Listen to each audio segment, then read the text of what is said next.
Height of each of the legs. Day 2. Yeah, but...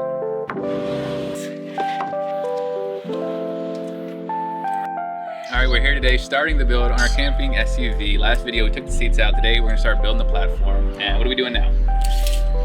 Measuring the vehicle. Alright, we gotta measure first. Twice. Measure twice, cut once. That's what they say. Who says that? Everybody says that. Everybody says that.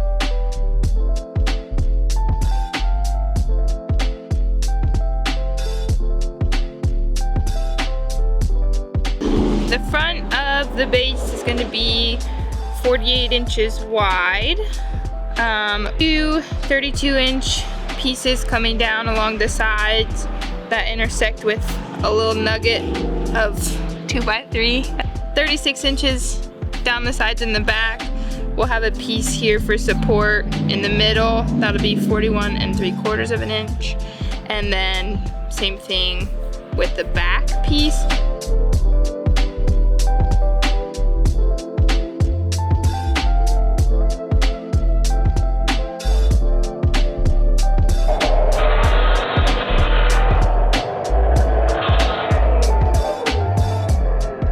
Resorted to putting the frame together in our shed because there is a thunderstorm rolling in.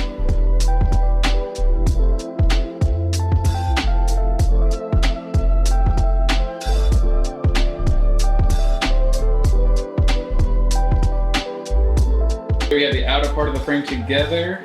Next, just put in the middle support and then get the height of the legs and put those together.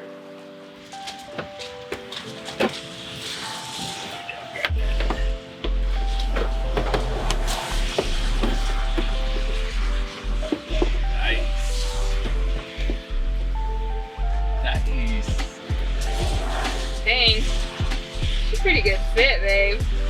Nice, pretty good fit.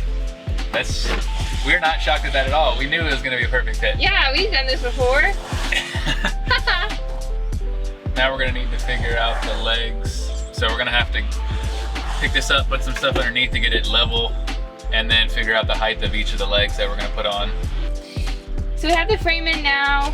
We used books to figure out how high up we wanted the platform. It's a little tricky because we also have to add the plywood on top of this and then a mattress. Lucas is pretty tall, standing at 6 feet 2 inches. So we need to make sure he has enough headroom. So this is about what we're looking at. We need to make sure everything was level. And we're measuring the length of the legs next. Day 2. We ran out of daylight on the last time we were working on this, so today we're hoping to finish everything. This isn't connected right now, but everything's cut to fit. And we're just gonna work on the, what's that called? Support beams.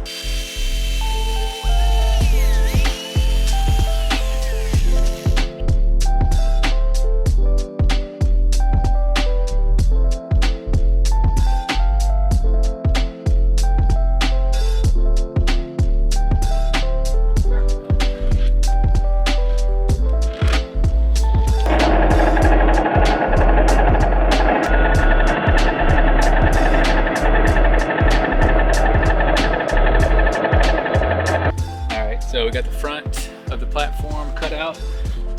Not together yet, but that's what it's gonna be like. Now we're just gonna cut out the back piece of this big piece of plywood. And then, yeah, we'll get our headrest and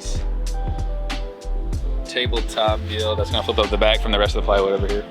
Okay, we're about to screw the legs in. Lucas is always worst case scenario, so we have about a dozen legs.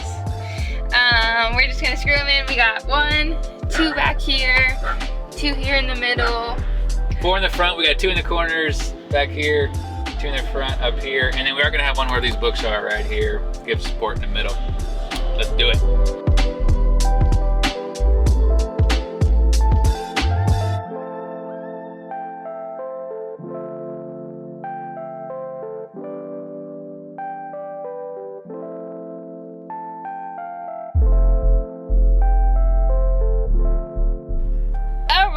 The frame is legs secured. We have in total 9 of them because Lucas is afraid of the bed collapsing on us. I'm afraid of it collapsing. I would just like it to stay up. He's looking for something sturdy. So we got 9 legs. And then the next step, I think, but I could be wrong, is to put the, not the lid, what's it called? The plywood. The top. The top on. All right, so we got this slab of wood right here that's going to connect to this support, and this is what the front and back pieces are going to hinge to instead of hinging together. And I'm not. Why do we do that, babe? You know, I'm not 100% sure as far as the right or wrong way to do it. I just felt like them hinging together just didn't seem like a great idea as far as how much they're gonna get lifted up and moved around, and if they're together, it just seems like they could get shifted to where the screws and hinges could not stay together super well. So this way, this stays stable, and each piece will lift up from this, and so this is always there. Great thinking. I don't know if it's, I don't know, it might just add extra work and it might not do anything. It might be a worse idea, I have no idea, but that's what we're doing.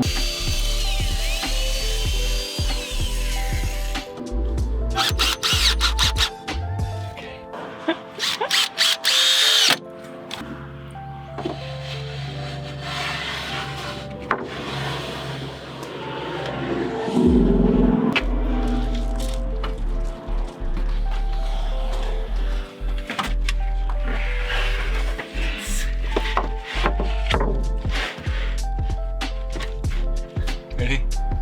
Okay, I'm gonna. This is my eyeball. He's tearing up. I'm gonna put the hinges on now. We got some piano hinges. Somewhat. Piano hinges. This is what everybody uses. Seems like good thing to use. Do not try to look for piano hinges on Amazon. They're like 4 times as expensive. You should go to Lowe's and get these bad boys. 48 inches for 10 bucks. Cut them down to the right size. Yeah, cut them with some metal cutting shears. So you're gonna need those if you want to cut the hinge. Piano hinges. The piano hinges. But yeah, let's get these in so we can lift away.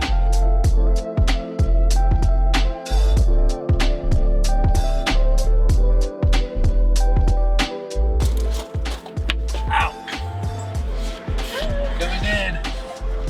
Coming in. Oh no. This is gonna be tight. Oh!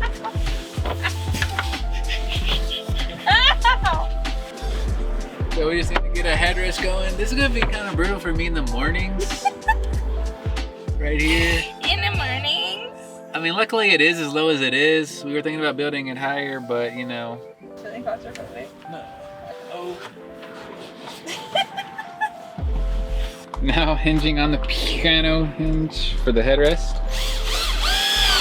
Haven't completely come to a for sure decision on how we're gonna support this. Maybe some legs of some sort.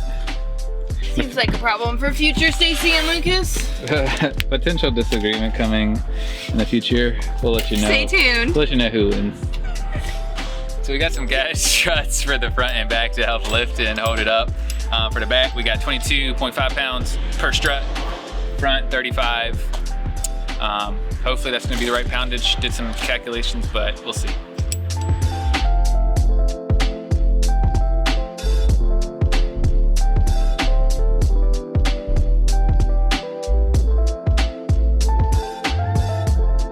All right, so we got the struts all in and they work pretty good. Back works a little bit better than the front.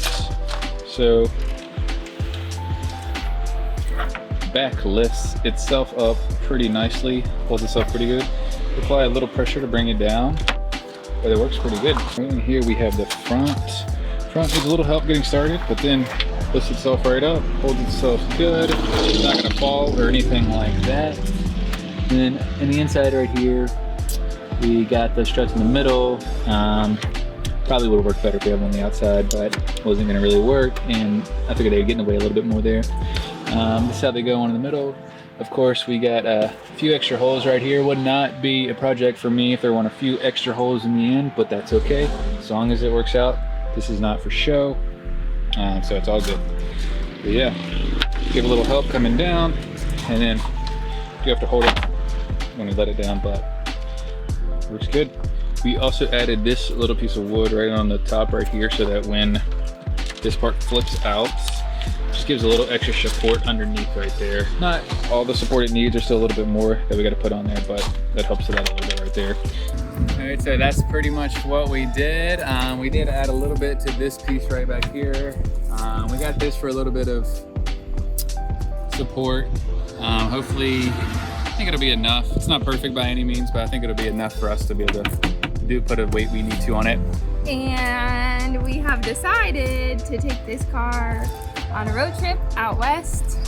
So we'll be spending about 3 months living in this car, and we'll give you guys updates as we go. We'll show you how we live in it, and then we'll probably post weekly updates on how the road trip is going. Maybe not, judging by that face, but I'm the one that edits, so we'll see how they go. Probably we'll post not. Updates as they We'll come. post some videos. Yeah, there's a little bit to add, obviously. Like, we gotta add the mattress in here. We started making window coverings, but we'll show you all that in the videos on the road. Yeah, so thanks for watching, you guys. Subscribe to see more videos. Yeah.